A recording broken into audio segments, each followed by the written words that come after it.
Shoot, that was really bad by me. All right, we're live again. All right. Yes. Check the gain on the mic. I don't know if you already have. Yeah, I mean, we're still... Okay. So Streamlabs was shitting it, but OBS is working. Because right now we're not peaking, it's just... It's like a buffer thing more than clipping. Yeah, so we're not winning lane, but we're not losing lane either.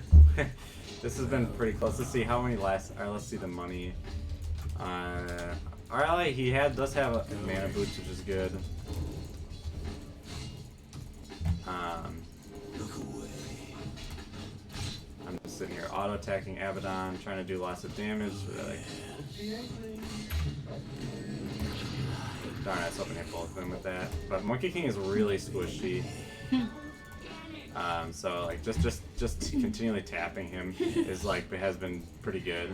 So Angry Mice asks, can you repeat everything you said earlier? I can't, but what I can say is that I'm playing support. We're playing in role queue now, which is new. Last time we played Dota on the stream, the role queue wasn't a thing yet. What role queue means is that before you even get into the game, you get to select what role you want to play, which can be really useful because it allows you to kind of know how the game is gonna play out, at least from your perspective, a little bit. I really need to buy boots, so I'm just gonna go buy them. I think I can go through the woods here. Get out of here! Alright, so I've got these mangoes, and if he's gonna dive onto our guy, I'll buy back. What? Buyback is ready. What? Here, take a tango.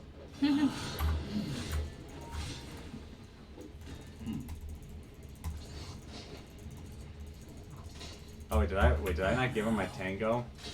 Oh no, I did. That's okay. All right. So I've got these mangoes, and what they'll do is they'll give me some. There we go. I want. Why do you pick up?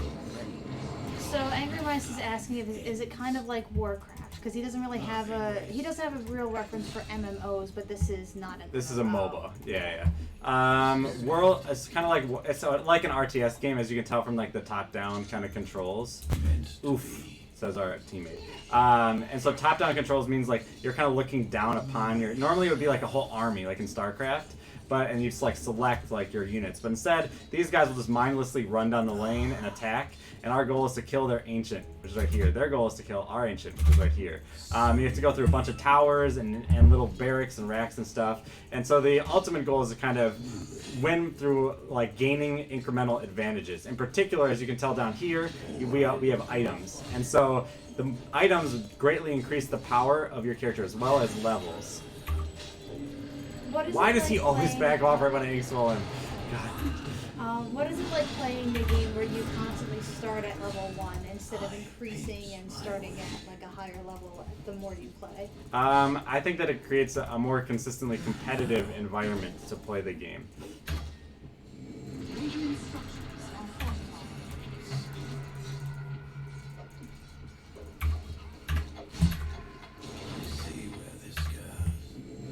Do you need to farm for resources? Yes, you do need to farm for resources.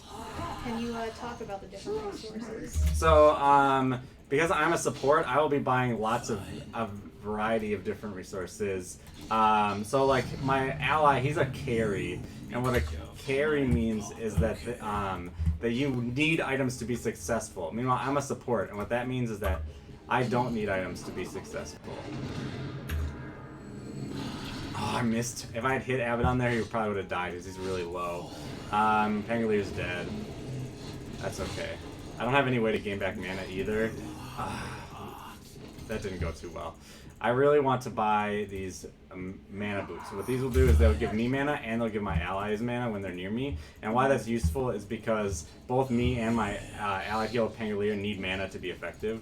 So the more we can cast our abilities, the better. So here, what I'm doing is I'm just kind of, because I'm a support, I actually, like, last hitting these creeps, so I'm just hitting them last. That's actually probably one of the best ways to, oh my gosh. We can't kill anyone because of Abaddon. He's so strong. Oh wait, I have a Q. All right, here we go. Yes! So like I shot the paint out and I managed to actually get a kill. This means I need to go. So Scory's asking, do you normally play position 4 or 5? I will play 3 through 5 typically. I don't really like to play 1 and 2. I feel like I don't like the pressure of like the game like being on my shoulders. Could you we could get a kill here. We could get a kill. Yeah. So the 1 through 5 is actually just referring to money. Why can't I cast abilities right now? I don't understand what's going on. That was so weird. I tried to cast my W on this Abaddon and it wasn't working. Oh well. So we're gonna buy. So things I can buy. Right now, what I'm interested in buying as a support is wards. Always wards. Wards like they removed. We had a ward here, but what wards do is they allow you to see on the map at various places. We currently don't have any on the map. But and vision, because this is a closed information game. Having information about where your opponents are is super important. Another thing I'll buy is TP scrolls, which allow me to teleport around the map. Gosh darn it. Which characters need the most money? One sec. I'm gonna die. God. Sorry, it's really hard to focus on all this at once. Okay, so 1 through 5. So 1 needs lots of money to be effective. 5 needs little money. I'm playing 5 in this game. Unfortunately, I just died, and that really sucks. Alright, so I'm buying extra wards. I kind of want a magic wand, but it's kind of late to get a magic wand now. I don't know. I can't use TP scroll either right now because, yeah, this is really unfortunate. I feel like we're feeding a little bit. Feeding is the concept of giving the opponent lots of money when you die. So my teammate also has mana boots, so we should have lots of mana. We just need to relax a little bit and try not, like, the moment we hit like our power curve, which is where we both have these nice boots that give us extra mana so we can cast more spells, we both just started dying, and we started dying away from each other, which is bad. We should be a team, ideally. And I'm not blaming him or me. I died in a really dumb way the first death. And we're playing decently good opponents who are kind of playing around my guys' abilities. So 5 though needs less money, and so not only do they buy less items and do things that get money less, like they generally get less kills, as well as they will kill these guys in the lane, the creeps, less. I set my brush. Okay. Meanwhile, position 1.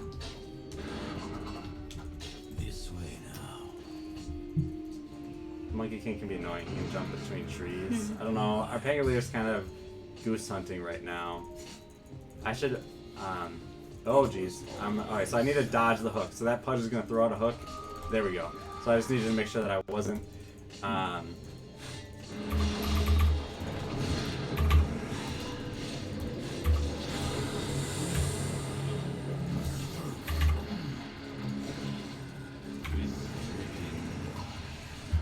Come on. We got 1 kill.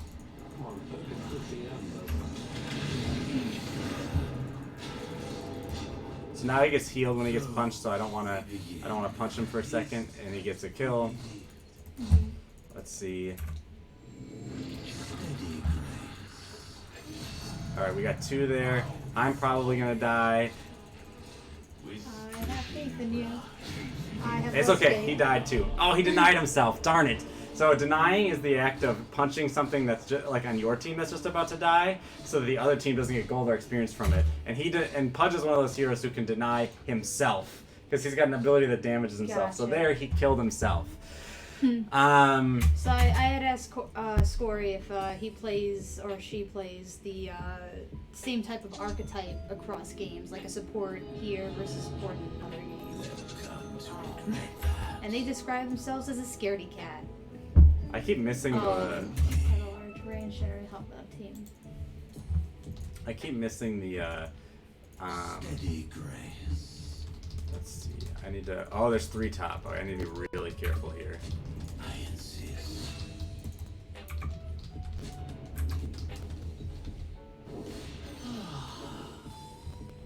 Yes, So I just de-warded their wards, and now I'm actually gonna take a long way around because, as we can see from our ward, they're looking for me now. Like, look at all of them. They're all like, okay, we know he's around here somewhere.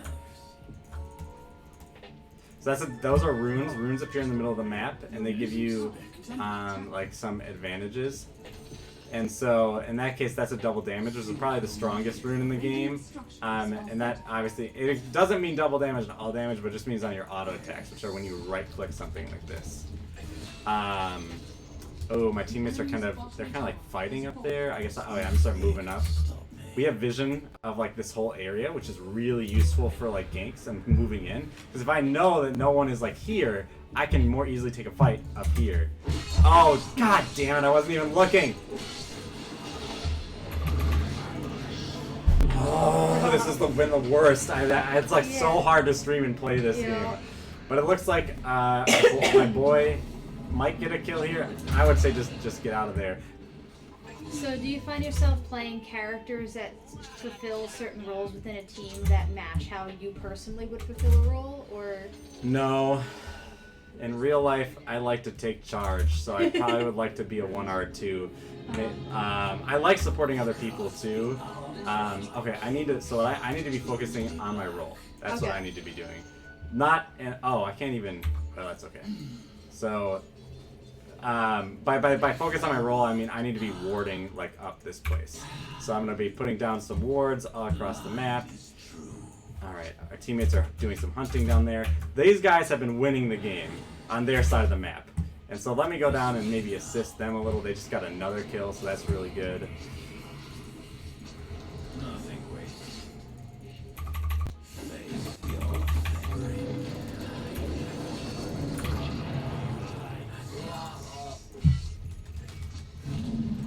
Alright, I got slowed.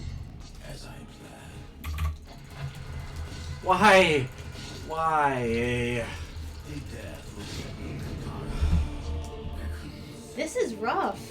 Yeah, I'm getting fucked. Okay. I just came down to ward and help my teammate, and then I ended up dying. Okay.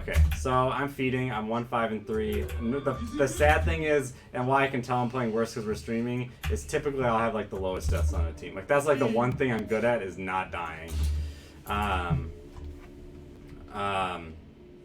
So we buy another TP scroll, and we're just gonna move, and we gotta play safe. We're gonna play with our teammates because we're a support. Like we were here right now and not dead, this would be an easy double win. It looks like they're still gonna get some kills. So the good news is if anyone on our team is gonna die, this is the most important part. It's gotta be me. Because I am the position 5. When I lose money when I die, it doesn't matter. When my opponent steals some of my money away, it doesn't matter. You know why? I don't need money to be effective.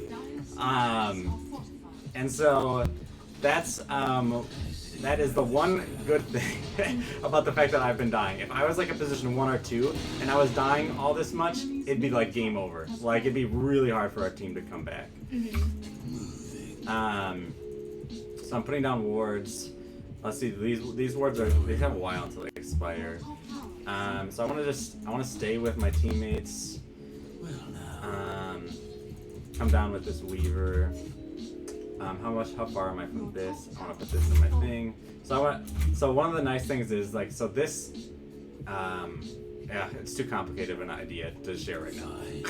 Let me put down this. I'm gonna put down a vision ward. That way, now this sees invisible units. The other one just sees. And so the thing is the one that can see invisible units, it can't see by itself. It needs something else. So you usually place two next to each other. So right here, I'm just trying to stay with these guys and, you know, help them out. Here I'm putting down a ward, so that way we've got vision, and that way it's harder to get snuck up on and die, like I've been dying this whole time. I'm 1-5-3. It's not the end of the world when we're even on kills. The fact that I'm the one who's dying, like I said, is useful. So what I want to do now is just want to kind of follow around teammates. Like that guy's chasing that Crystal Maiden.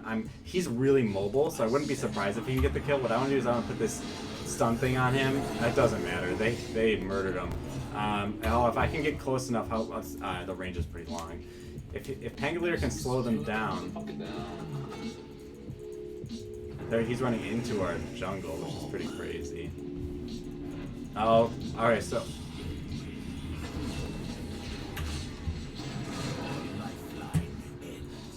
That's awesome. What's awesome? Scory says that when she went to the international last year, and it was the honeymoon, their honeymoon, with her and her husband. Awesome.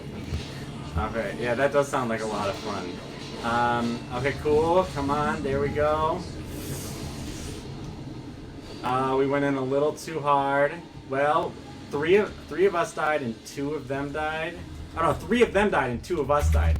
That's an okay trade. All right, can I get this Aether Lens? This is 25.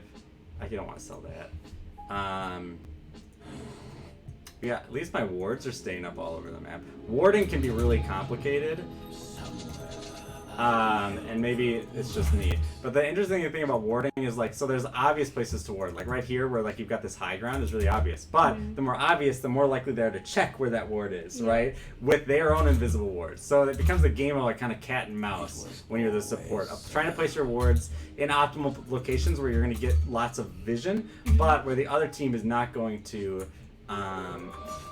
So I'm indicating to my teammates that I'm going to get this bounty room. So, which will give everyone on my team a little bit of money.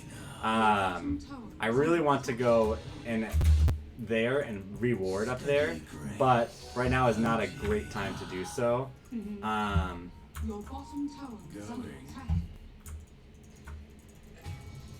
Does Dota have like an accessible version? Because there's a lot of audio cues that are going on right now. The audio cues are more like just my guy being like, okay, I'll do that thing you just asked me to do. They're kind of like talking to you with kind of like meta knowledge of the game.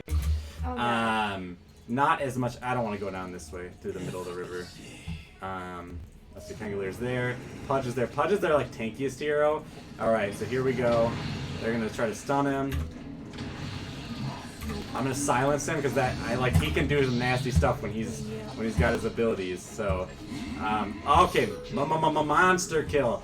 All right, our teammates are winning, and that's like we're coming back to 1, 6, and 6. We now have a positive KDA. So KDA means kills, deaths, and assists, and you can simplify it to your kills and deaths, your kills plus your assists minus are divided by your deaths, and that's your KDA. So it's like how many times are you dying per every kill and assist you get. Now we're 7 kills and assists and only 6 deaths. So we've now been a part of more kills than we have died, which is a good start. Sniper here, 11, 3, and 3. He's doing really well. And this is why I like playing support maybe. It's like, at least it's nice on stream when like, I'm gonna go up here and I'm gonna ward this high ground. So I want to dodge this hook that's gonna come on out. So I'm like, so one thing that you'll see is like,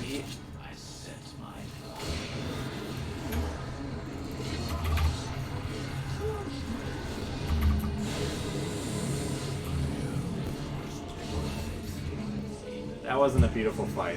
Their whole team is here, and we were not all there. Where's our last guy? Or maybe. All right, that's good though. We're killing their Pudge, who I think had the most money. All right, so this is another example. Like I kind of casted this fight very poorly. So one thing that we want to do is we want to buy this. We want to disassemble. We want to unlock combining. Okay, so now we have our Aether Lens, which is good, and we bought that. We need to buy. We have no money for wards. We're gonna try to get here as quick as possible because if we can get back here, this fight is still going on. This is a fight that we died in, and it is still continuing. So now, and we've come back now. Arcane Rune is really good. So I'll just pick that up on my way out. Let me see what's going on. No, that was good. What I was like a buff on my ally. Made him a little bit faster. All right. These wards are running out. Do I want to re-up them? I think I do. We'll just re-up. We'll re-up just the Vision ward. So who do you think is going to win the international this year? I'm rooting for Liquid, but we're gonna watch a Liquid game actually later today. But I would say that Liquid is not very likely to win. They're on the loser side. I'm always rooting for the American team, so EG. I really like Sumail. I know it's corny, but I still kind of believe in the American dream. And Sumail is like, I think he's Syrian, and but he moved to America and he plays for EG, and so that's kind of cool to me. Maybe he's not. Maybe he's from Pakistan. I'm sorry. I feel like it's bad that I just can't remember it off the top of my head, his country of origin. But anyways, so like, you know, to me, like, that's like cool. That's like America. It's like, you know, immigrants and stuff like that, you know, doing well and performing well for my country. So EG is a big favorite for me. A funny thing, a lot of the American teams don't have any American players on them, like, at all. I don't know. It's just like, Dota's not as popular in America as it is it's very popular in Europe and like Russia. And okay, so looking at the vision, we see that this guy's down here. That's a good opportunity. That might be an illusion. Are we gonna, no, that wasn't. Wow, we just got him. All right, that's good. Purple, oh God. Right when I leave, poor Shadow Demon. Damn. All right. Yes. I'm walking over. I'm in danger right now. Okay, there we go. So like, I generally want to be behind because like, look at the range on some of these moves that I have, right? So like, all right. Alright, so one thing I want to do is buy more of these, but I can't get it right now because one of my teammates is walking up here. Okay, so because I can see Podges there, I feel safe in walking up and getting this bounty. So watching the minimap continues to be a very important skill when playing. But if I had to put my money on it, I put on OG. After watching PSG, which is a Chinese team, completely dismantle Virtus Pro last night, they just wiped the floor with them. They looked really strong. So I wouldn't be surprised. Oh, our teammates are all fighting down here. Oh, this is bad.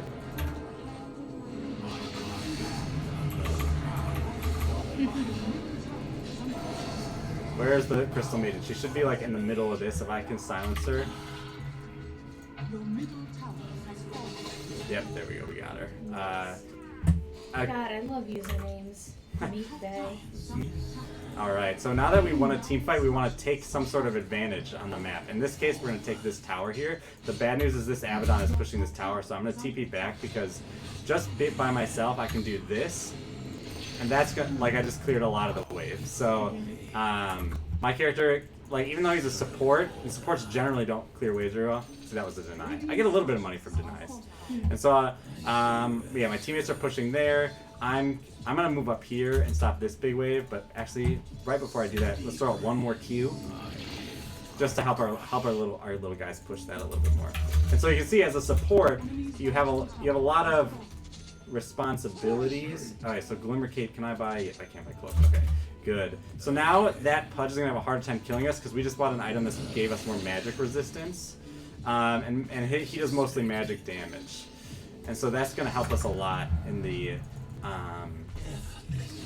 short term. All right, and our teammates are winning the fight there. I can't TP to them, so the best thing that I can do is help push out this wave. Yeah.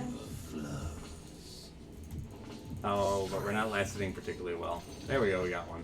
Alright. So now I want to back off, because like I'm a lowly support, I have very little in the way of mobility options. Unlock combining. Okay, there we go. And so, like, every hero has like different like levels of skill. And so, for instance, for me, my hero is good at just like kind of locking down and disabling enemies. In particular, I've got a very powerful team-oriented ult. Ooh, I need to place more wards on the map. So let's go ahead. We're gonna place one at the entrance of our jungle here. So entrances and exits are really important. So here is like an entrance to our jungle. So having a ward there is very useful, right? Because it helps us know if anyone comes in. Though that was a poorly placed ward because it doesn't give us vision of the river. So that was my bad. So I'm just gonna keep placing these. I want to place the other one down over here. Actually, I'm gonna try to cross the river and place it over here, because this will give us a lot more. I just saw yellow. Ah, they just removed the ward I just placed. That's like one of the most annoying things as a support, is when they just like insta remove something that you just placed down because they happen to be in the right area at the right time. Nothing wasted. What's going on here? Oh no. Oh no, they're winning. I thought they were losing that fight. Okay, well, good job, guys. So my team is doing a pretty good job this game. better than I am, that's for sure. I would say, like, I don't know if I'm the weakest link on this team right now, but I'm definitely in the bottom half. But I'm playing support, which means that I don't need to have a good early game to have a good late game, which is nice. So the item that I'm interested in buying right now is called Glimmer Cape. And what do I need? I need 1,400, so I'm 300 gold away. Glimmer Cape will allow me to make an ally invisible for a little bit, which can be really useful if they're like getting jumped on or something. Best point is to get somebody right now in the jungle and then go push. As you can tell by this guy's accent, this game is very popular in Eastern Europe and China. MOBAs tend to be very popular, and let's go ahead.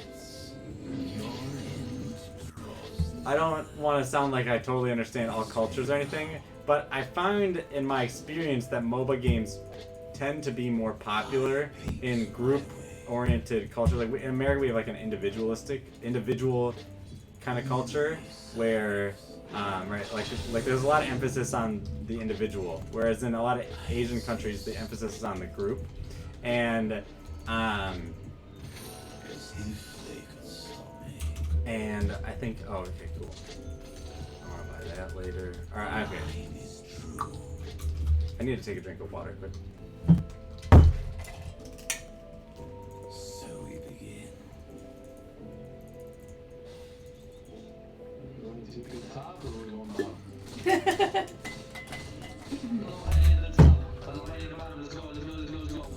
Alright. So we're trying to force them. So we see that there's 4 of them top, so we're trying to take this stuff, this advantage on the map, while they're over there. They're gonna have to TP away. We see that Weaver. Oh, that's really good for us. We need to move now. We need to watch out for that Pudge.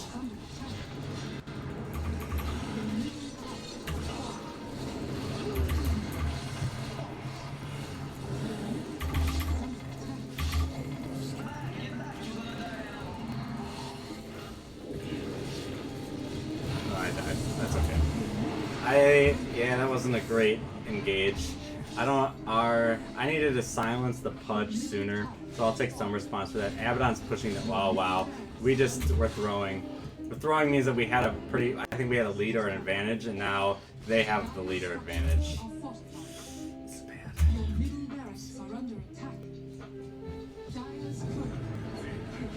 Alright, that's good that he bought back.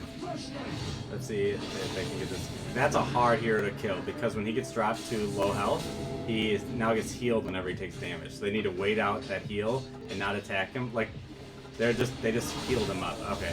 And they got the kill. That's good.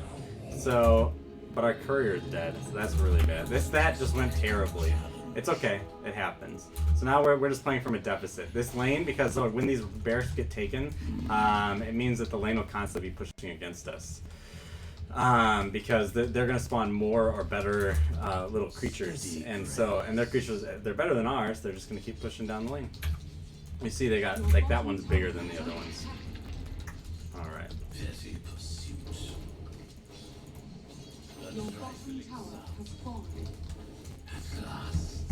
Yeah, this is not good.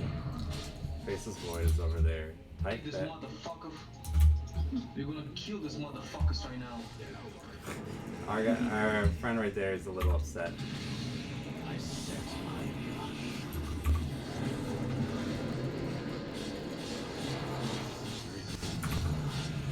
Alright, well, we were unable to get the kill there.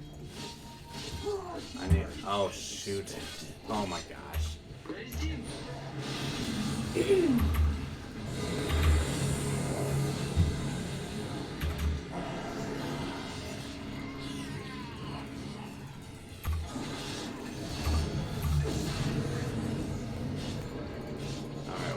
To win this fight, so that is good. That is really good. Yeah, no, we want to take these racks, because like 3 of them are dead, and it's the 3 who are the more strong of the 3 too. All right, so What questions or comments do you have? I'm obviously like I feel like I'm overly focusing on the no, game, and it's it's hard okay. for me to talk and play at the same We're time. talking about some fun stuff in chat, talking about like statistics and culture in games. We're talking about. Oh yeah, well, could you say your stuff out loud instead of typing it? That way I can hear what conversation is going on. Yeah. Thank so you. one of the in chat, do you want to weigh in on culture affecting game preferences? No. And then Play Scholar says, I wouldn't be surprised, but I don't know anything about the actual statistics of who plays what in countries. Also, multiplayer games aren't the only way that we play digital games together. That's true. So then I talked about how a group of like 10 friends and I played until dawn, all arguing over, you know, like, oh, you gotta make this decision. Only one person had control at a time and it kind of passed around. But that was funny. And then Play Scholar says, and the statistics you need to look at have to account for different population sizes and who is actually playing the games. Oh. I see where this goes. I need to Somebody smoke so we can catch.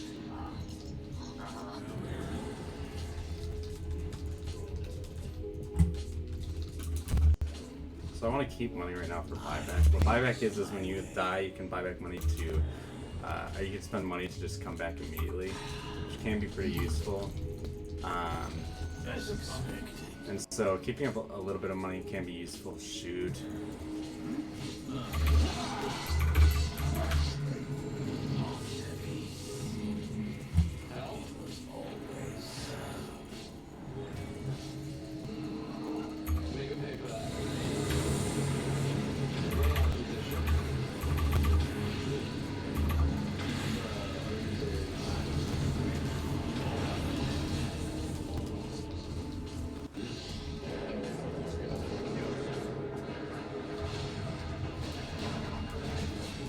We won. We're winning the fight. Feel that Crystal Maiden.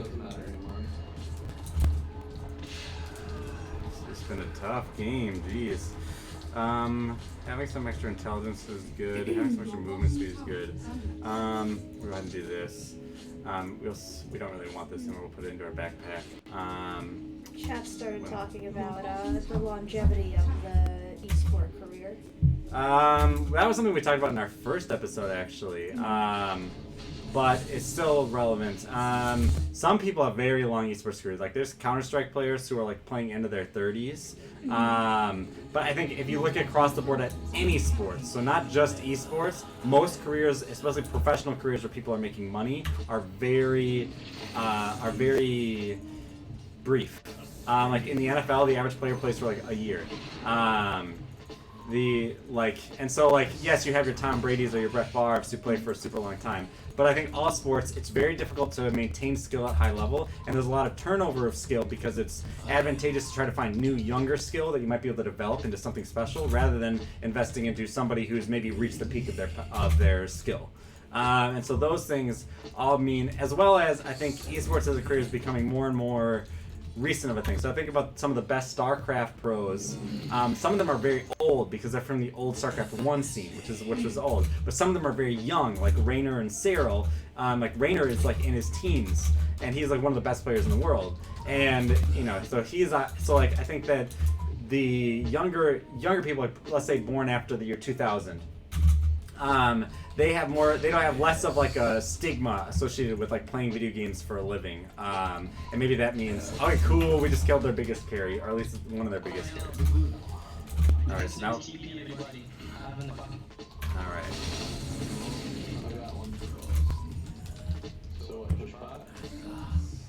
I will say, okay, so like I'm gonna like a minor thing about playing with friends and why it can be bad. So one of the things I do is my best friend Aiden, he is who I almost always play this game with. He's very good at warding, even when he's not playing. So what happens is when I play support, I just give him my wards and I tell him to go use them. That's kind of and not to like go, sorry, God, I wish I could talk. I just know that even in single player games, like if we're playing with friends around, there are certain things where you could just pass over to your friend because you're like, I know you're better at this than I am. And popping it over. Oh man, that was with Big Drag.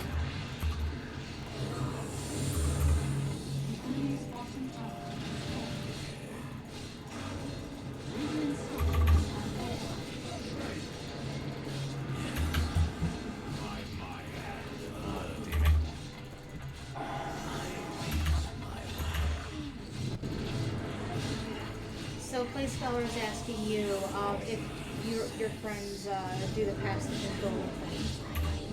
We have done it in the past. Oh, that's we just lost this team fight. We're all dead. Someone's better at something. So. Occasionally. We don't do a lot of single player games together. Shoot, we all died. So I have buyback, but I have 44 seconds till I come back. But I have buyback, so I can buy back and insta come back. So if they're knocking on our front door, then I want to. Yeah, I would say that was a 4v5 type fight. That was really difficult. Okay, but anyways, so we'll see if they push any big advantage. We do have Weaver up, and he can clear waves pretty fast. So the question was, do we pass control? We don't really play very many single player games together, but we did do like a playthrough of Silent Hill, and I remember in that, Alec did almost all the playing, if I recall correctly. And Alec is pretty good at games, so there wasn't really much of a need for like, this part's difficult, here, you do it, you know. So there we were able to get through and not have to blow our buyback, because once you use your buyback, oh gosh. I've actually texted my friends to come over to my house because there was a part that I couldn't beat. Like, just dragging them from their homes so I could get to the next thing.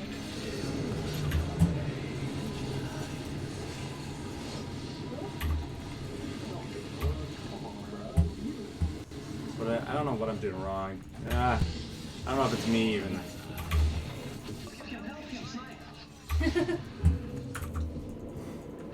Some of our teammates are obviously very involved right now. Much more involved than I am while trying to answer these questions. Yeah. Alright, so let's see. Alright, ooh, can I get an expo on him? No, I don't have it up off cooldown. Let's see. Get in there. Oh, why did you go that way? He doesn't know how my abilities work, I guess. Alright, so I want to silence him the moment he comes out so he can't do anything. There we go. This is a bloody game. It requires a lot of concentration to play this style because like there's just been tons of team fights over and over. I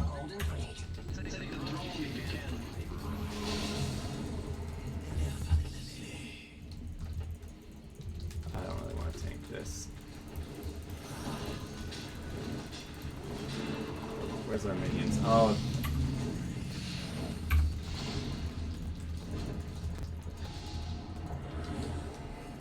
Shoot, I took a lot of damage there. So I'll need to play really far back for a second. What fell? What has fallen?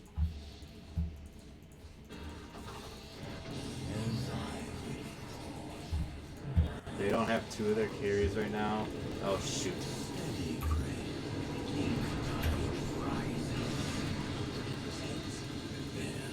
Gosh darn it.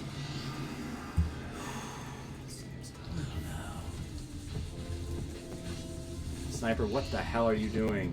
Meant to be.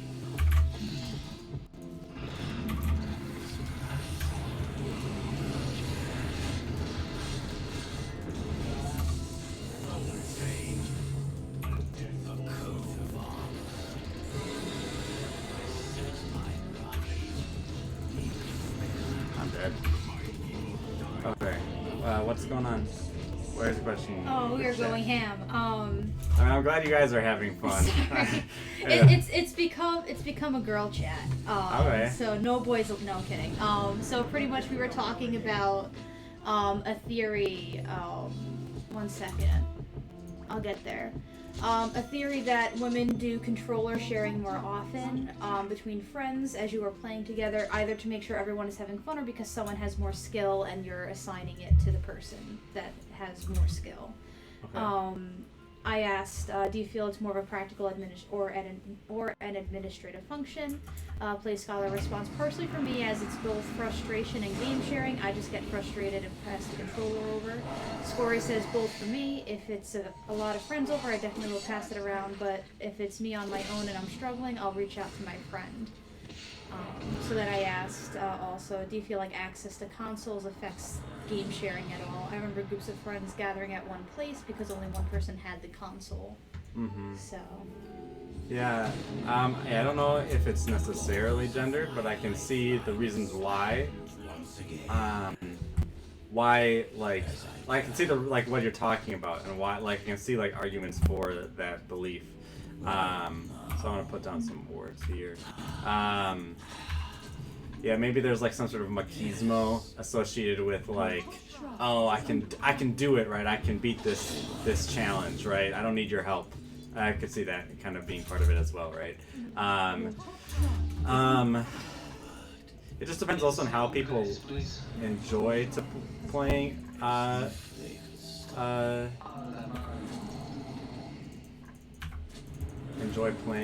single player games. Like, I personally enjoy playing single player games mostly by myself.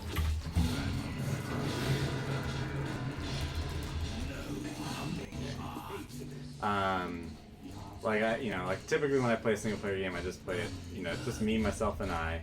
And so maybe that also influences how maybe I would play with other people.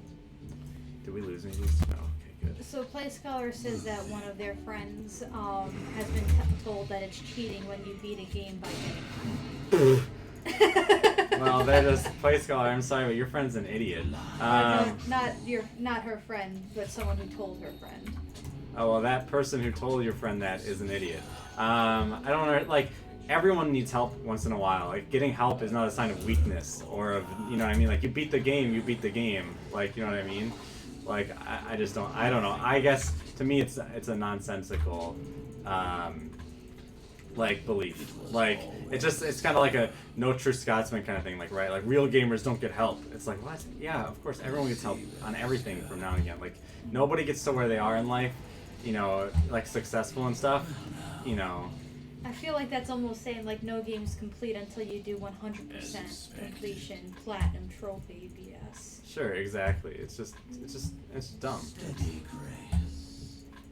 No sniper, no heater. Nothing. Hey, everybody on bottom, please. Alright. Oh, this is a bad idea. That's like a terrible hero to focus, but whatever. I have to be there for my team.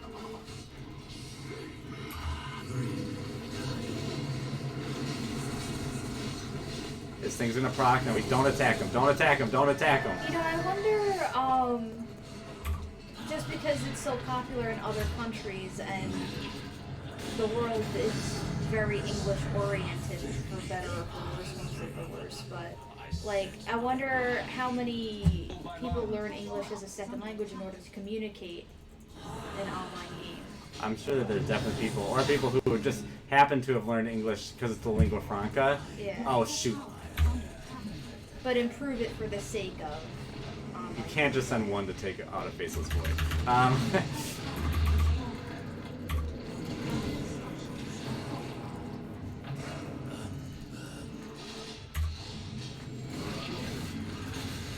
How did we not kill him? Oh my gosh. Darn it.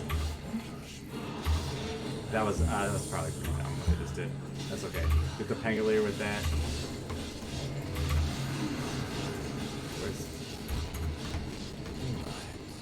Can't believe I missed that. I'm having a bad game. I think it's because, like, this is a very difficult, like, Dota is a very difficult game, yeah. And I guess I don't realize how much of my focus it normally takes to play this. This has been a long one too, 50 minutes. Yeah. Dota games can go very long, but yeah, I think, like, definitely, like I don't know how many of you are familiar with the concept of lingua franca. I only know about it because of Metal Gear Solid 5. In Metal Gear Solid 5, it's a huge part of the plot of that game. Let's go ahead and we'll buy this, and we'll buy this. Alright, we'll buy some words too. Okay.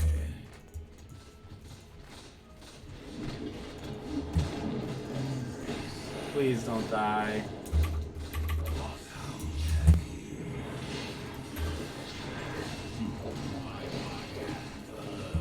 Good. Man, this game has been a slugfest. Lingua franca means, like, the dominant language of the world, and so generally speaking, it's English, right? Because, like, like even if you are Chinese, like, and we can say like Chinese is spoken by more people around the world speak English than speak like as a language they know than Chinese, and that's kind of what lingua franca means. But in Metal Gear Solid 5, like a huge crux of the game is the main villain wants to destroy English as the lingua franca. So we said, hey, all right, See you soon. yeah, it's nice to meet you too, Daniel. And so. Yeah, and so because English is kind of the lingua franca of online games, I can kind of see that. I want to play some more words, so I should. Oh no! Get there! We gotta get there and save him. He's dead. Gosh darn it! That's our biggest carry. Back off, Shadow Demon. We're not gonna accomplish anything. This has been awful. Either way, it's a sniper. Yeah, but now we need to wait for Sniper because he died. Yeah, now we need to back high ground, I guess. They could stop me. Let's go ahead and Yep. I want to put a vision thing there so they can't sneak up.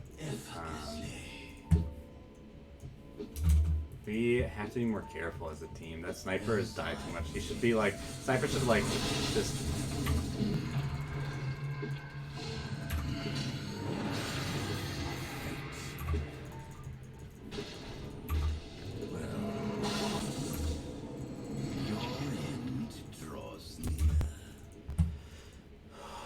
Before the ink sets. Our enemies deserve an audience. Keep my gold for buyback, I guess. Yeah, save gold for buyback is a good idea. This way now. Okay. What other questions are going on in chat right now? It's been quiet for a little bit, but chat, feel free to ask us questions. Eventually this game will be over and we'll switch to watching it.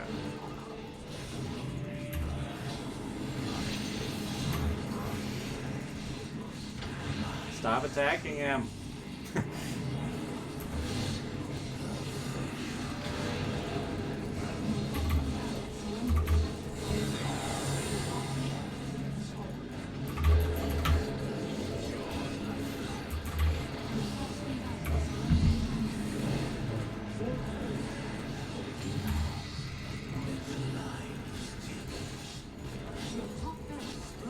Looks like this one's a loss for us. We're having a lot of trouble getting in.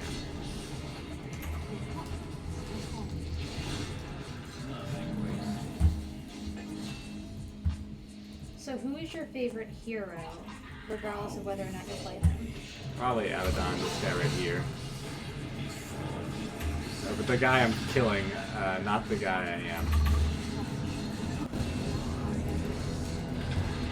Where am I?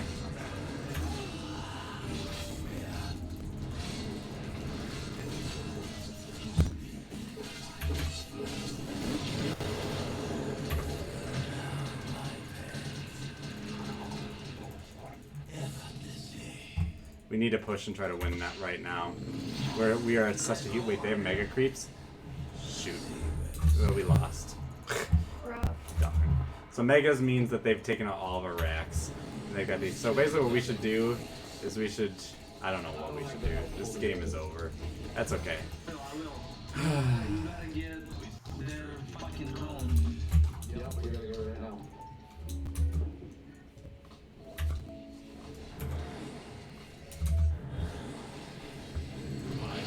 Though we did win a team fight, so there's like a small chance here of our victory. We have to win basically with this wave right now. Well, now. And they can do that, which makes their stuff invincible for a time. It's very annoying.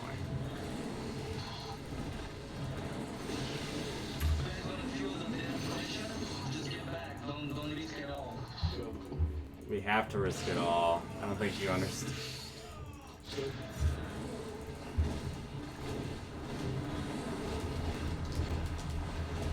Shoot, they have backdoor protection. We might be able to take this. I'm just tanking this thing. Okay, there we go. Two of them are back. We need to spread out. One is Void. Void can just dive in and like just take out our stuff.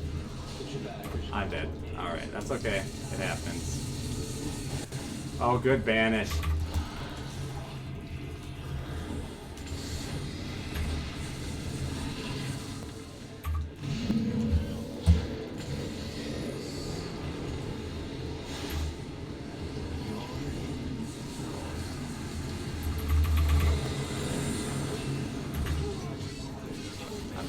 skip. I buy back.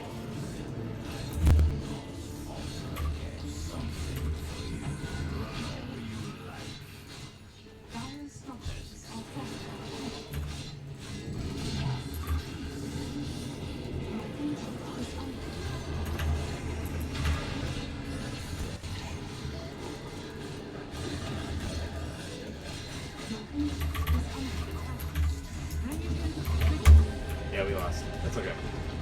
So the reason why we lost that game is a really close one, but I think that our team, just generally speaking, got caught out a little too much. We were fighting too many 4v5 fights, and that's too bad. I'm curious about this Pudge possibly being a Smurf. I really like this Abaddon though. I think he was the one who had his eye on the ball the most, in the sense of like I think that the Abaddon.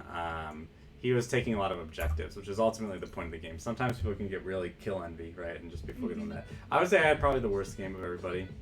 I did more hero damage than the Monkey King, which is good, as well as a little more building damage. So maybe I didn't have as bad. I had a better game than him, but that's not saying much. So I wasn't the worst player in both teams, but I was probably the worst player on my team. And that's okay. I was really distracted.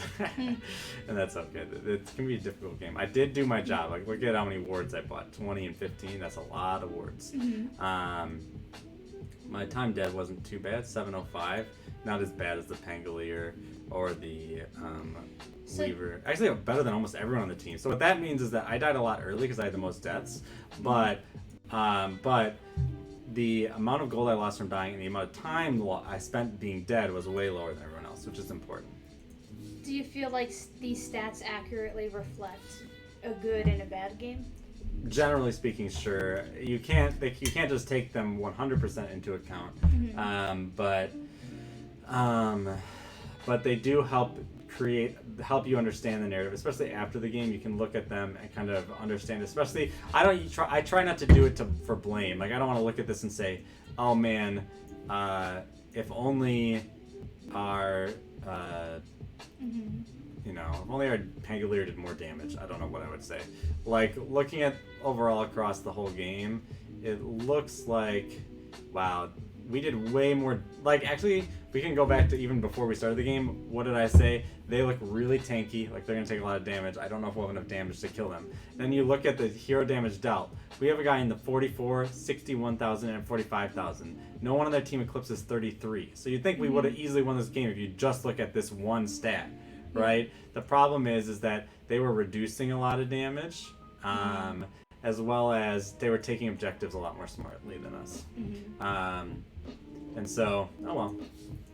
Let's go ahead and switch over to 4:14. That's actually just about enough time to watch this game, but we're gonna have to skip. I wanted to do picks and bans where we kind of analyze why are they picking the heroes that they're picking, but we're not gonna have that opportunity.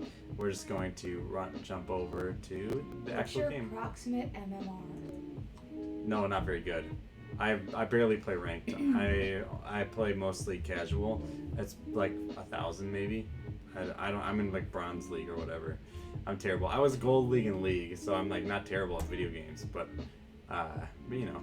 So I'm just gonna start this up. We can keep talking about whatever questions chat has, but just to get a start, this is from last night. This happened early this morning from our perspective. Fnatic versus Liquid in the lower bracket. So the way the TI works is the TI. That's not a thing. The TI stands for the International. So if you say the TI, it means the International. Maybe it deserves two articles before its name because it's such a big tournament. But anyways, the way the International works is that those teams that were in the lower bracket, they play a best of one. So this is a super important game. The winner of this game, whether it's Liquid or Fnatic, Fnatic's a European team, Liquid's an American team. The winner moves on to the tournament. The loser just goes home. So it's really important for them to win here, for whichever team to win. Same as what you are, yeah. To me, some games I really care about being good in them, and I'll devote a lot of time. So in Hearthstone, I would say like I'm pretty good. I very easily hit rank 5 every month. I've gotten close to getting to legend.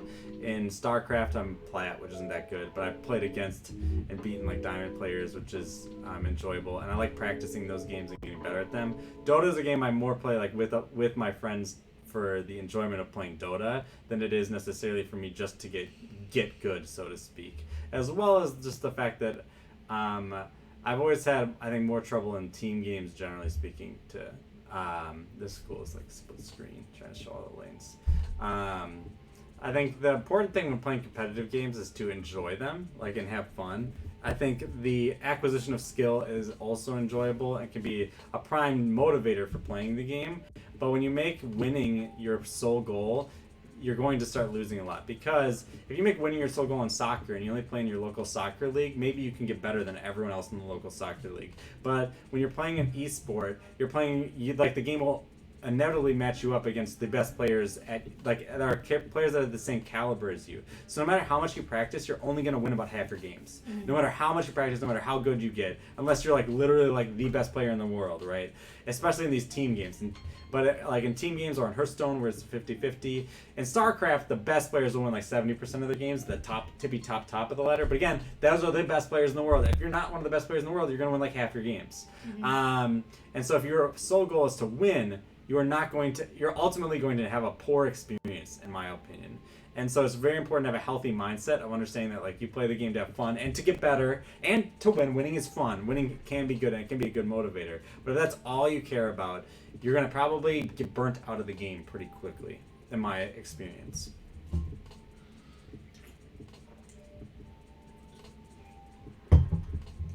Yeah, take a second to drink some water. It's nice. So let's look at these teams.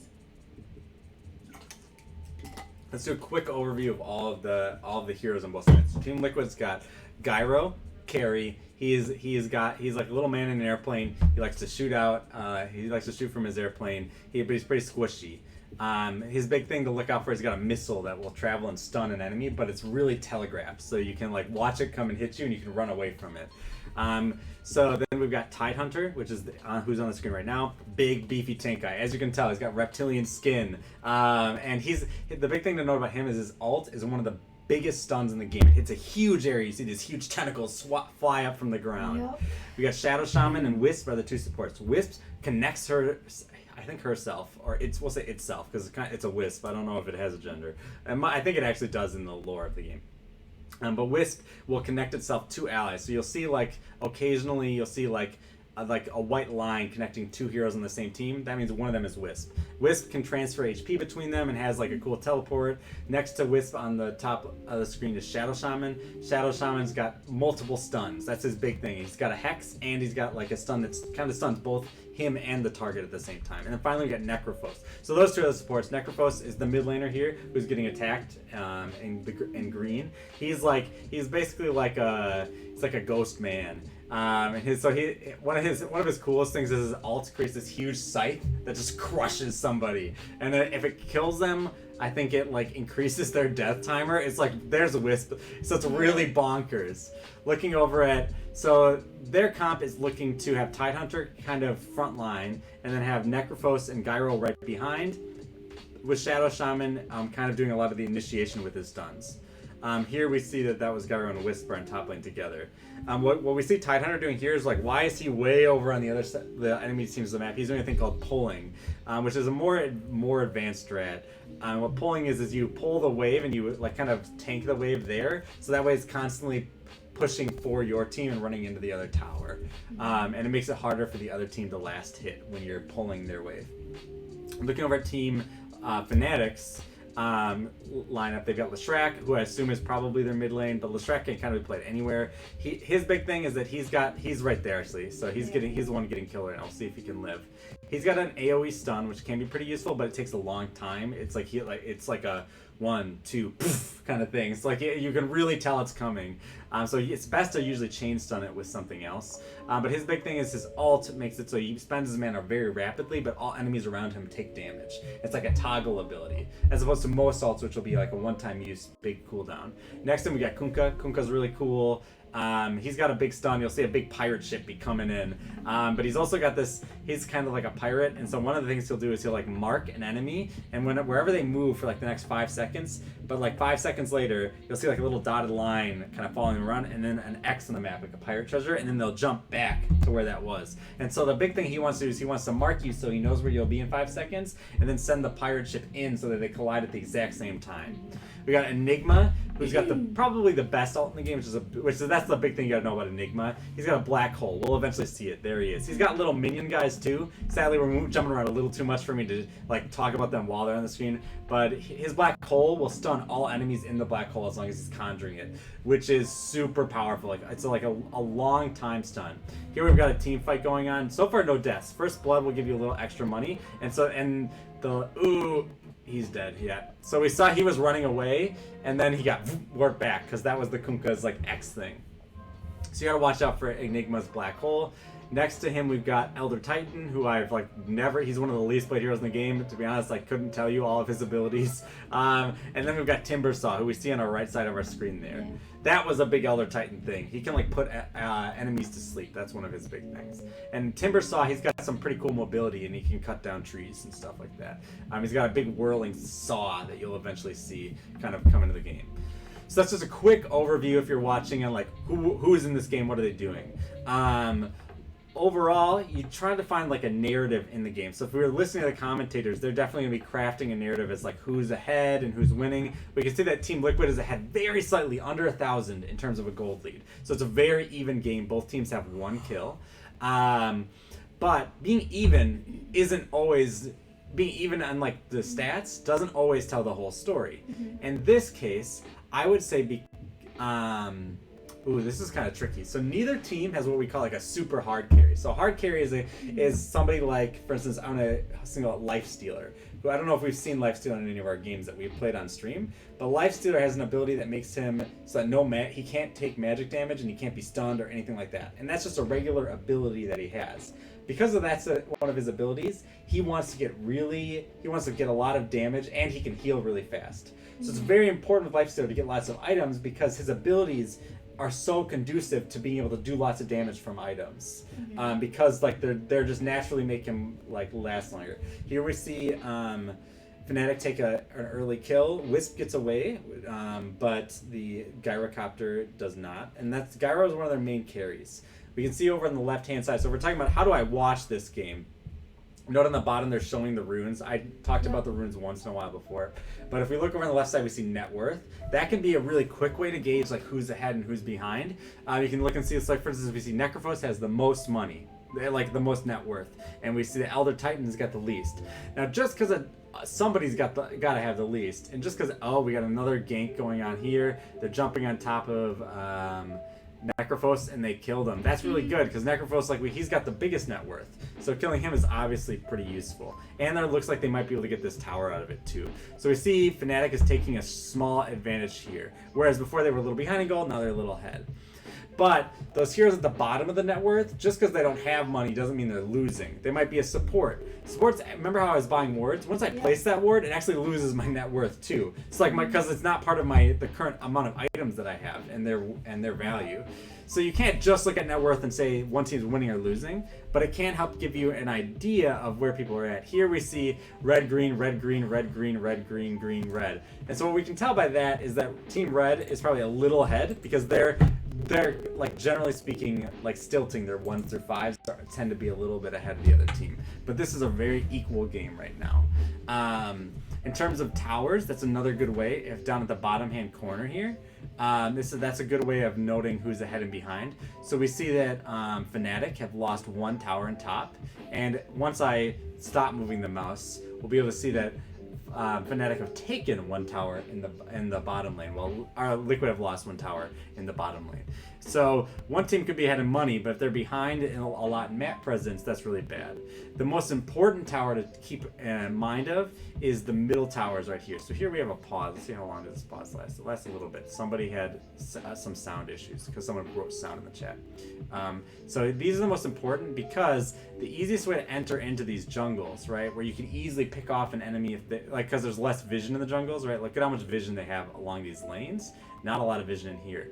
Losing this allows easy access into the jungles from the top here, or vice versa from this way.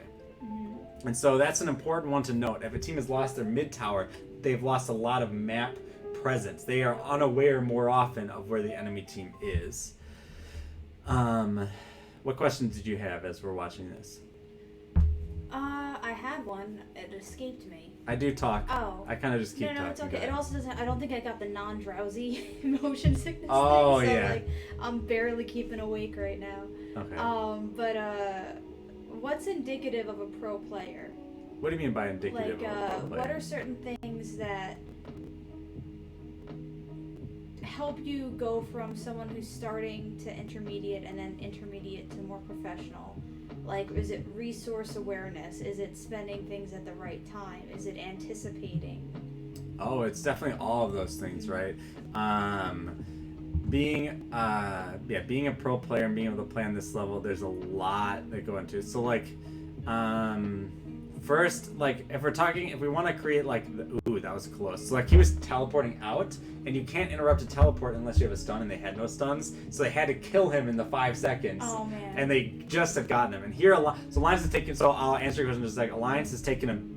They got 2 kills just now, and now they're chasing down Abed, and if they can get a kill on him, that'd be really good. It looks like they're not going to be able to, but this fight is going to keep extending. We see that all 5 members of Liquid are here, getting another kill onto the Timber Saw, so that's really good. And now they're going to play a replay of it, so that's a good time to talk about. So for a novice player, the most important thing you can do is start improving your mechanical skill, which is like making sure that you're not misclicking, making sure that you're spending all of your abilities, making sure that you have presence of mind in team fights, that not like a lot of times it can be easy to freeze up in a team fight and not do anything because you're too busy like watching what's unfolding. So novice players also need to understand what their role is. Like there's a big difference between playing support and playing carry, and depending on what carry you're playing, how to play that carry. For instance, if I'm playing Juggernaut, he's got a big sword. He wants to get in. He wants to get up close and personal with enemies. If I'm playing Sniper, he's got the longest reach of the game, so he wants to be as far away from the enemy while still being able to be an impactful character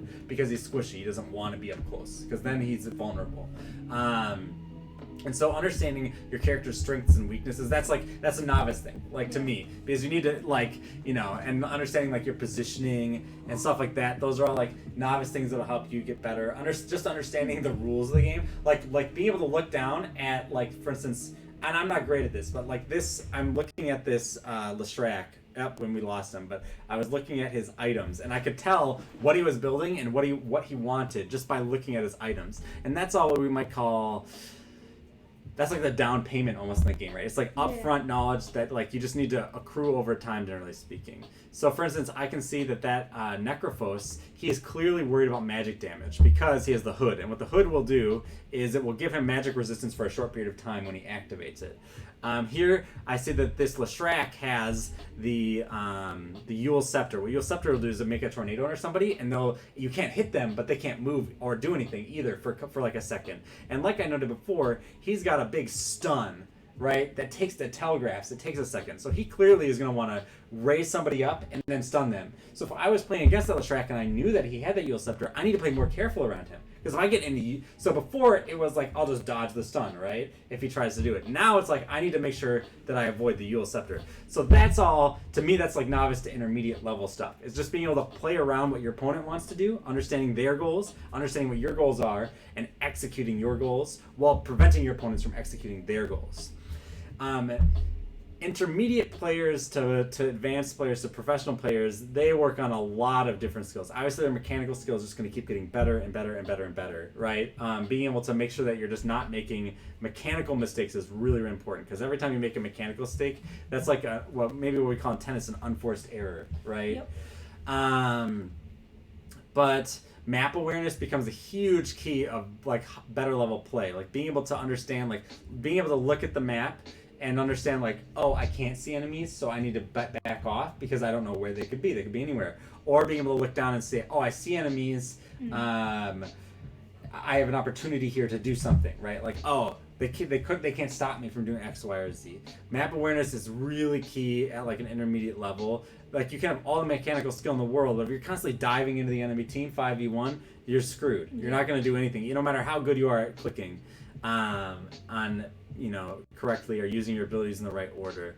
when you watch, like, map awareness becomes so key at a pro level. Like when you watch like their eyes, they're constantly looking at the minimap. Like maybe more so. Like the minimap's the small thing in the bottom left-hand side of the screen, but I swear they're looking at the minimap more than they're looking at the rest of everything else that's going on. Because you just have to be really aware of everything. Maybe not more, but just as much at least. I wonder if they have the little eye trackers, because I know that like they did studies with pianists, you know, tracking their hands, the sheet music.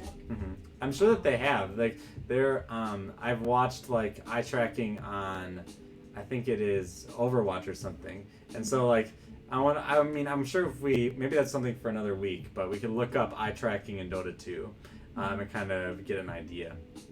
This game's kind of mellowed out a little bit. It's been really even for a long time.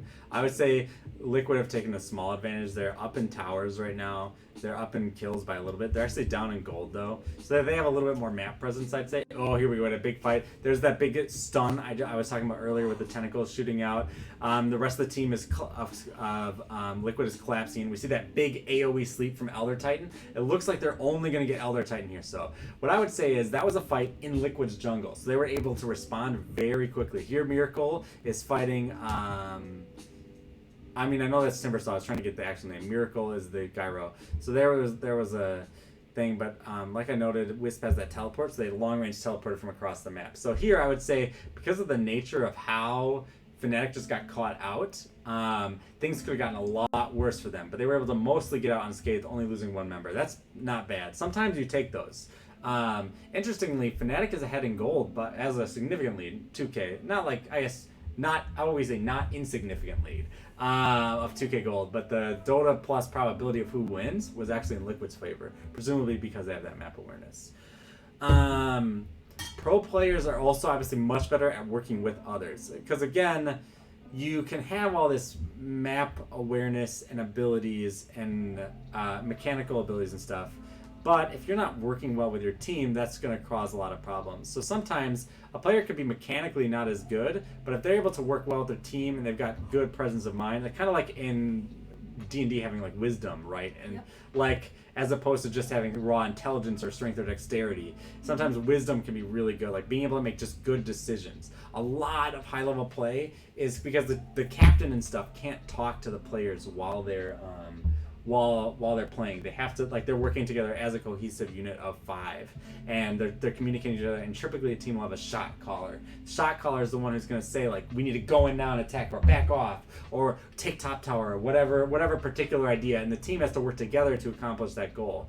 And a huge part of playing well at a high level is just making the right decisions as a team over and over and over again. And so if you're an excellent shot caller, that can go a long way.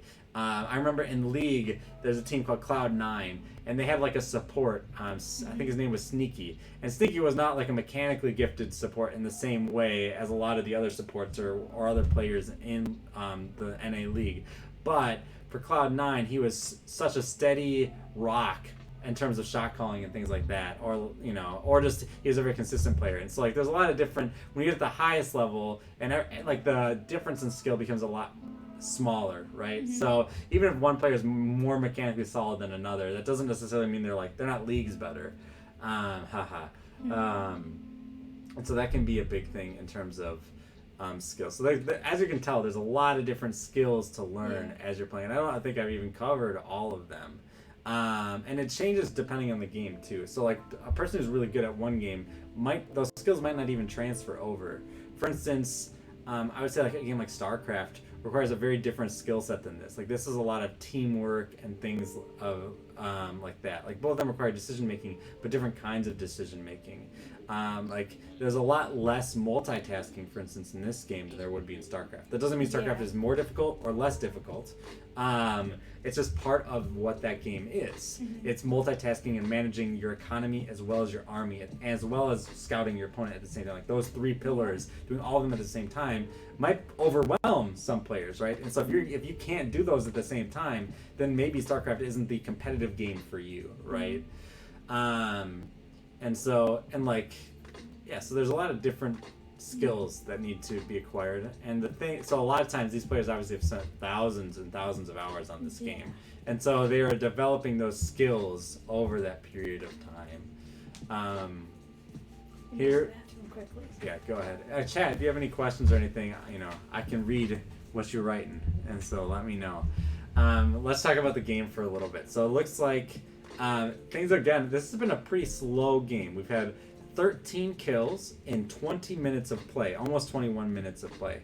And so what that means is like we're averaging like a kill every other minute.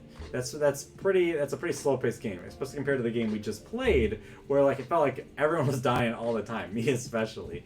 And so and if we look at the mini map, we can even tell everyone is general. Like we can see like there's kind of we can make a line almost down the middle of the map, like diagonally, and we can kind of see that on both sides, like the players are kind of respecting each other and respecting their possible kill power and staying mostly on their side of the map. We see that sometimes teams are taking like whatever advantages they can. So for instance, we see whoever pink is, Lashrak, is pushing down bottom lane. But now there's a fight in mid lane. Alright, so here they've caught out the Timbersaw, the tankiest member. Look, they're all there. It still takes them a really long time to take that guy out. We saw that a lot of the members of Fnatic, if we were watching the minimap, rotated to start trying to maybe kill or jump on the team. But that ended up not happening because they were able to take out the Timbersaw too fast. Here we see that Liquid is also baiting out the other teams. This is a very common thing to do in high-level Dota play, which is there's this thing in the middle of the map called Roshan. And Roshan is this big bad boss.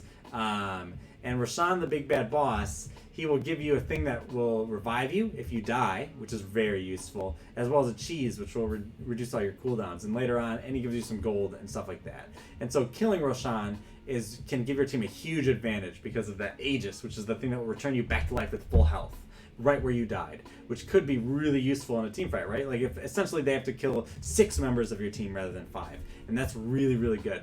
But Roshan can be hard to kill, and he can do a lot of damage to you. So a lot of time what you want to do is when you have a lead or an advantage, you want to fake like you're going Roshan to force the other team to try to fight you in the Roshan pick, because it's too much of an opportunity cost for them to just leave you alone and let you be. And so I find that to be interesting. Looking back at net worth and why we can't always look at the gold disparity between teams as the end-all be-all of who's ahead, we can see here that the 3 carries, the people who need money on Liquid, are actually ahead of even the highest person in terms of gold count on Team Fnatic. And so what that means is that Team Fnatic is leading in gold, but their gold is more evenly distributed across all their members. Whereas in a game like Dota, everyone doesn't need to be evenly distributed. In this case, I would say Fnatic does need their 4. They have got more of a 4 carries, while Team Liquid is more of 3 carry comp. But when your carries have more money, that means that they have more items, they have more active abilities, they have more opportunity to take advantage of their skills and abilities. And so that's really important to note. We can see that Team Liquid is generally staying really close to each other. Meanwhile, Team Fnatic is kind of playing more spread out. And this is all just by looking at the minimap. And you can kind of see, if you're looking at my face, how I'm kind of like focusing on the minimap a lot of the time. Now the game is condensing. Everyone is in the top half of the map. We've got, someone just got caught out. Who is that? Lashrak just got caught out. So now Fnatic again down a member. So here we see that it's kind of like a death by 1,000 paper cuts. Team Liquid is slowly taking advantages. We've seen in the last 3 minutes that they've gotten 2 kills at once. But now they're jumping in on him. But okay, the whole team is going to jump in. They still haven't gotten the kill. They finally killed that Necrophos. Now Fnatic is backing up, trying to take out those supports, because obviously the supports are sometimes the easiest to kill, but they're the lowest opportunity gain to kill because they have the least amount of gold. But a lot of times in a team fight, they're the easiest, and that's the first thing you want to kill. Here we see Fnatic is trying to constantly be backing off, and Liquid is charging in. But now that Mind Control, the big tank, is here. Really low on health, you're going to see them likely back off. And yes, Mind Control did back off. Yes, thank you for joining us, Scory. Alright, so continuing to look at the game. Here, again, they're kind of faking the Roshan a little bit. Bounties just came up. That's an opportunity for a potential for conflict in the game. We're at 25 minutes, and not much more has happened. This has been a pretty slow game so far. Looking at our overall time, it is 4:41, And this video has we'll be a-okay because I know that it doesn't even go the full 20 minutes. Oops, we skipped that for a second. Got a message. Okay. University of Florida, I got accepted to UF, and they still send me emails like at the start of the semester and everything, like I'm a student, which is kind of fun. Here we see that the timber saw has just gotten caught out, and even though they all got put to sleep, they were able to get the kill. And now they said, okay, with timber saw out, that's their main tank. They feel very confident they can take this Roshan. And if we look at the map, they have reason to be confident. We see. Look at how spread apart Fnatic is. Well, now they're showing just Team Liquid's vision, but they're like spread all across the map. They're just not in a position to contest this Roshan, and so this Roshan is going to give them some pretty big advantage. There's the Aegis of the Immortal, and what that will do is that'll make it so that's on Miracle. So that's on the Corki. Is that his name? Corki? Why can't? Gyrocopter. Corki is the name of a character who's very similar looking in League of Legends. Gyro. So that means if Gyro dies, this is for you. I already told the chat. When Gyro dies, he'll come back to life, like immediately. What are the most rewarding things you've worked through playing video games? So we're talking about like going through from novice to intermediate to professional. So I figured I'd pose a question to chat, seeing. What about for you, the who asked the question? Oh man. God, I'm trying to think of just like recent. I mean, I think one of the most rewarding things is when I replay a game that I played when I was younger, and now that I have a better understanding of it. Like I just remember only putting stats into strength because I didn't understand all of the different effects that magic could have in RPG-based things. So. There's the map, everyone, by the way. Yeah. I've been talking about the map this whole time, and none of you have been able to see it. So I think it doesn't have to necessarily be a nostalgic thing. It's just more like going through something a second time, understanding it better than the first time, and then making choices that feel right, rather than midway through the game going, oh shit, I wasted all those resources on that thing that I don't really need, and now I have to go resource farming. Big team fight here. We see it looks like Liquid is ahead, but 1-for-1 right now, and they're taking out the big tank. Is he gonna get out? It doesn't look like it. Ooh. All right, so now it's 2-for-1 in favor of Fnatic. It looks like Team Liquid kind of were, some members of the team were late to the party, and that's why. So that was a bad exchange for them. Looking at it, they can't. Yeah, the thing is that we see sometimes you'll win a team fight and you'll take an advantage of the map by taking towers or objectives. In this case, we see that Team Fnatic is unable to do that, at least currently. We'll see if they take anything in about the next 30 seconds, which is about until the dead members will be back. Let's see. More rewarding things I've worked through playing video games. I would say working through the Dark Souls games was definitely really rewarding. Those games they're like, I think that they're not as difficult as like their reputation is, but they're definitely difficult games. And at least comparatively, they kind of have an old school difficulty where it's, and so by that what I mean is I think there's resources.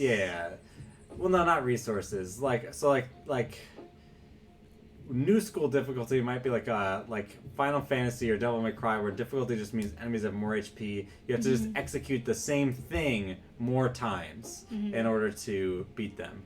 In the Dark Souls games, the difficulty is more old school, because like in old school games like Punch-Out or something, it'd be a lot about memorizing or learning what the computer wants to do, and then like learning how to kind of counteract that, kind of like what you do in a competitive game, like, or at least more in the spirit of a competitive game, which is like trying to understand your enemy and then approach them in different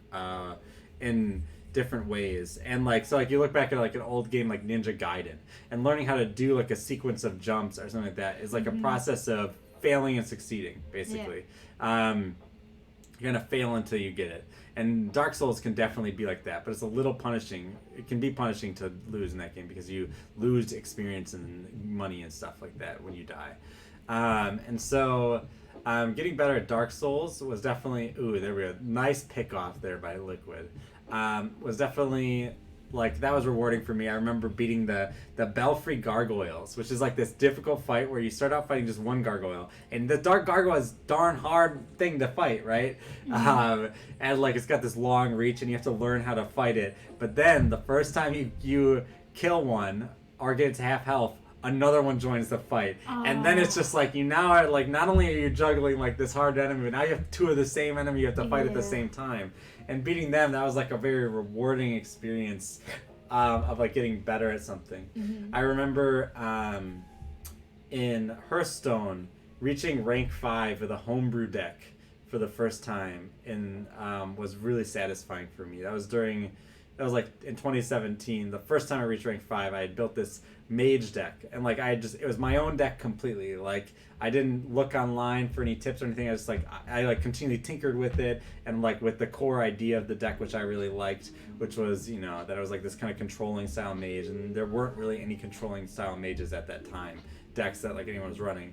And so reaching rank 5 with that after playing like maybe like 50 or 60 games, that felt really good. What's ironic is that now I can like with I can typically reach rank 5 very easily. Like this month, I reached rank 5 with an 80% win rate over 20 games. So like that's absurd. Like I reached it in like a third of the time I did before. Here we see again, Liquid keep picking out this Timbersaw. He's like the most tanky member on Team Fnatic, but they keep finding him and taking him out. And now we got this big team fight going on. In the center of the team fight, we see with no tank though, there's nothing to kind of peel or stop Team Liquid from moving forward, and they're taking out man after man after man here. And it looks like they're going to get a full, that's going to be almost a full wipe. Elder Titan lives, but here we look at the net worth. Elder Titan's got the least money. He's not going to do much to be able to stop this team. So here we see they do their structures fortified here, so they can't take damage for just a little bit. We saw the other team do that against us, the other game.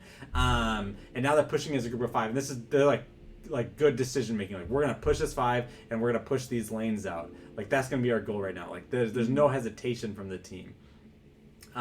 We just see yellow is moving up, but that's Wisp, and they have the teleport, so I'm assuming. And so here we see that Necrophos is moving forward. He's trying to kill these minions as fast as possible to help the team push these up, because the towers won't take as much damage if you don't have minions near them, your own minions. And so here we see that they're doing that. They still have 36 seconds until Kunkka comes back up, 14 seconds until Enigma comes back up, 6 seconds until a Strack. So they got time. So they want to take these racks and have a permanent advantage in this lane where they're constantly pushing, and they'll have a lot of map pressure. Oh, thank you very much. Looking for good. Yeah. Y'all, thank you very much. thank you for joining us. I appreciate it. That's a very nice comment. And so here now they're peeling back because they got the objective they want. Now, one thing to note about in Dota is that once you take one of those inner towers up in the top ground, well, they took it away, but here now we can actually, you look at the map. Here on the map, like here and here, there's these shrines which will heal the team on that side of the map when they use them, and then they'll have a cooldown. You can destroy the shrines once you've taken one of these inner towers. So the first thing to do is they take this tower, and then a lot of times you'll see a professional team, like noob teams like me, we'll back off and be like, well, I want to go home and get my items. But a good team will be like, no, we can take another advantage by taking this. And the specific reason why you want to take the tower or the shrine there is it's something that they can teleport to. And once you take it out, they can't teleport there anymore. And so that can be a big advantage. I love like the player cams, like you can see he's like frustrated a little bit. It's kind of nice. One of the things you can do in Overwatch, which I find pretty neat, is like they have this thing called like, I can't remember the name of it. It's like Squad Stream or something like that. Oh, that he got picked up, so he's gonna die. Yeah. And so now Fnatic's looking to kind of turn it around. They got to pick off on Gyro, who's one of the biggest things. Now they picked up the Wisp. So 2 very important members of all the members of the team are important. So now 3 getting picked up. So now Liquid is definitely looking to take their own racks somewhere on the map. The issue is, and we can see here, inner towers are still up, and unlike the last fight, we saw Liquid take out every member except for 1. Here only 3 members got taken out, as well as those are 2 carries that are still left. What that means is that Fnatic can't just mindlessly push a lane like we saw Fnatic doing, but Fnatic can take this advantage here with this Roshan. And so Mind Control is now getting caught out here, so this will be interesting. Will Fnatic collapse on him? It doesn't look like they will. All right, so Like, that's important. So, like, they collapse. If they had collapsed on them, they might not have been able to take an advantage somewhere else on the map. Here we see, okay, so we're going to need a replay of this. Let's watch what happens. So, he got stunned, and then the whole team, like 4 out of the 5 members collapse on him, and that's one of the squishy members. The Wisp gets taken out here.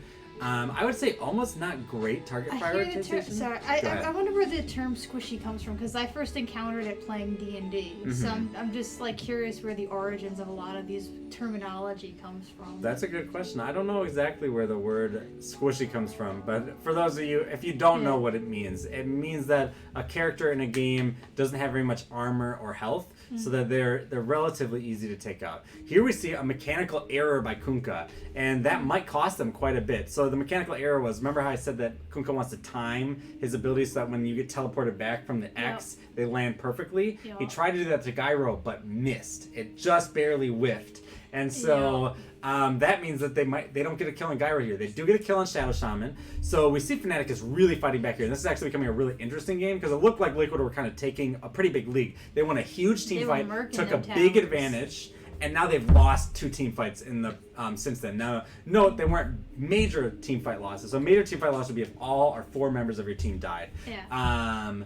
But in both of these cases, it was 3 and then 1, so it's not as impactful. You can't take objectives as quickly, especially because while we can see as spectators that Shadow Shaman, for instance, can't buy back right now, the other team doesn't know that. They don't know how much gold. So like, there's 2 things that factor into buybacks. One is how much money you have. You need to have money to buy it, or 2. I'll answer your question in just a sec. Or 2, you might have already used buyback, and then it's on a timer, and so the other team doesn't know either of those informations. If they can usually guesswork if they have bought back, but if they don't know about the money, you can't just mindlessly push a lane then, because the other team might have buybacks. They might just all buy back and come kill you. Now let's look at your question. Have you checked out Bullock and the Moose chapter on Dota 2 in metagaming? I have not, but that sounds like a good thing to read because I really like talking about esports. I'm going to copy-paste that and email it to you. That'd be really good. Thank you very much, Looking for Good. I appreciate it. And if you're a particular member of Looking for Good, if you let me know your name, I'll address you by your name. All right, so here we've got another fight going on. Slow going. We see that the tanky member of the party that Timber sought, like Miracle was on him for quite some time, but unable to get the kill. And this is why target prioritization can be really, really important. Typically, you want the tank to die last, but if the tank is the only one that you can hit, then that's the only one you can hit. Here we see, all right, the first death in here, the Leshrac is gone. Miracle is still, wow. And it is Kyle. Hello, Kyle. Hi, Kyle. Thank you for joining us. Here we see Miracle. I swear I have not forgotten to respond to you on Facebook. All right, so here we see, all right, so it's a big team fight win. So far, 2 for 1, but it looks like they're going to get a third here. So, all right, and then we've got 2 buybacks here from, was that a dieback? Oh, that was. So what a dieback is, you'll hear this a lot if you start watching I really recommend you all watch the International this week because it's a great tournament, and their casters are even better at talking about Dota than I am. A dieback is when someone buys back into the game, right, to try to make a difference, and then they just die again immediately after, because then your buyback is on cooldown, and you didn't do anything. So now you're dead for a really long period of time. And so here we see Liquid taking that Roshan after winning that team fight.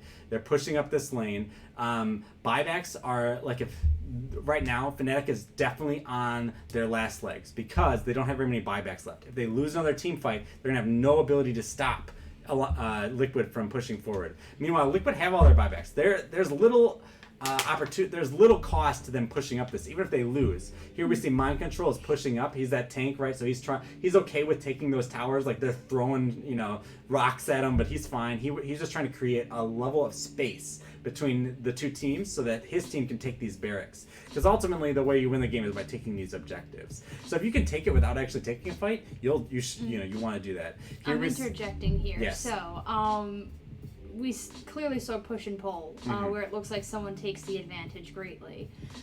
We talked briefly in StarCraft about how soul-crushing it could be sometimes once your economy is down and the other person clearly has a lead, but you just have to keep playing till it's done, more or less. Do you feel like that ever happens here? Absolutely. You definitely see, especially in pub games where it's just like a bunch of strangers, it can be difficult to have high morale.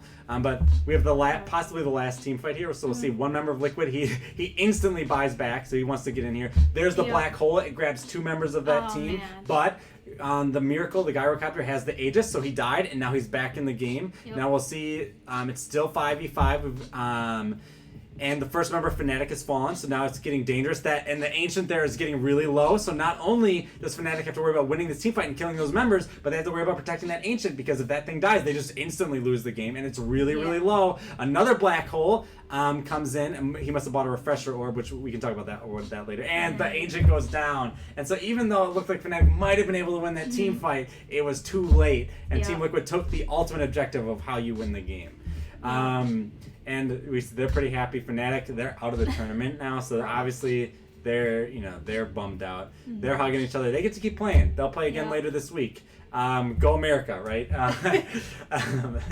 There's definitely a rivalry in esports, generally speaking, between Northern America, or NA, and EU. And the reason why they're abbreviated like that is because those are servers typically. Like NA would be a server and EU would be a different server. You sure it's not potassium? And typically also there will be major tournaments that are localized to regions. And so, the region might be North America and Europe might be a different region. And so there can be a lot of pride. In StarCraft, there's definitely a lot of pride. Even though it's a single-player game, right? It's not a team sport. There's still a lot of pride in, like, when somebody from your region does really well. Right now, Europe and Korea are actually battling for the top spot. There's a major tournament this weekend called GSL versus the World, where the best Korean players took on the best foreigners. And it's funny, but in StarCraft we say foreigners, it means you're non-Korean. And actually the finals was 2 EU players, which was the first time that's ever happened. Last year was the first time an EU player ever made the finals, and they won. And this year was the first time it was guaranteed that an EU player would win. So that was pretty exciting. Nice. But repeat you had a question. Oh yeah, demoralizing. And so it definitely can happen. And you'll sometimes have teammates who are so bitter they'll just disconnect, right, or something like that. They'll just be like, I'm so sick of this game, I don't even want to play anymore. And that can be awful, because even if you did have a chance to win at that point, right, it doesn't matter.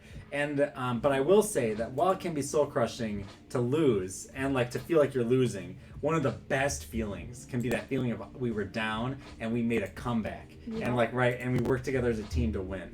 And in a game like Dota, comebacks are super possible, especially because, as we noted, when you die for a long time, especially if you've used that buyback already. So a lot of times, a game of Dota in the late game, when everyone's really strong, is 2-1 team fights away from winning. Because you win one, they all buy back, you win a second one, you just win. You could be, no matter how far down you were, you could push to win at that moment. And those exciting moments are part of the reason we play competitive games, right? That moment of feeling like you're down and out, right? That's what they make sports movies are about, right? Like, like the basketball team's super far down by 20 points. We can do it, right? The coach gives the inspirational speech. It's like that's like the reason we play these kind of games. Definitely not doing a hot pepper Dark Soul stream if it's against Eric. That one we did was brutal. I don't know what a hot pepper Dark Soul stream is. Do you know? I do not. I should know better. Well, we can. You know what we can do? We can. These are a good friend to Google. Hot pepper Dark Souls stream. Let's see. Hot pepper challenge. It's like a Let's Play thing. Probably. Is eating hot peppers on stream against the terms of service of Twitch? That's beautiful. So is it like every time you die, you have to eat a hot pepper? I love that concept. That might be fun. That could be fun. Oof. I ate a whole habanero in it. Oh, maybe that doesn't sound like too much fun. I like spicy food a lot, but I don't know if I'd want to eat a habanero every time I died. But I would love to do that with the original Dark Souls, because I'm pretty sure I could beat that game only dying like 5 times or less. I've got like hundreds of hours in the game. I love it a lot. No. Ghost pepper chips are delicious. Yeah, that wouldn't be as bad, I suppose. But I can understand, you get sick. Oh man, I get a stomachache. Like, I ate spicy food yesterday for dinner, and I woke up at like 6 in the morning, and my stomach was like, oh. Yeah. It is 5 o'clock. It is. And so thank you so much for joining us. Everybody looking for good. Some people who have left by now. But we really enjoyed playing Dota with you, and I had fun. And I'm glad that we got to have like a really healthy side chat also in the chat bar. So please join us again next week at 3. If you want to see more serious play content, we're gonna have Lunchstone tomorrow at noon. We'll be playing ukulele. I'll be there. Kelly will be there. It should be a pretty full room. But thank you so much for joining us, and have a wonderful day. And we don't have the end stream. We don't have it. So this was quick stop streaming. Bye. Bye.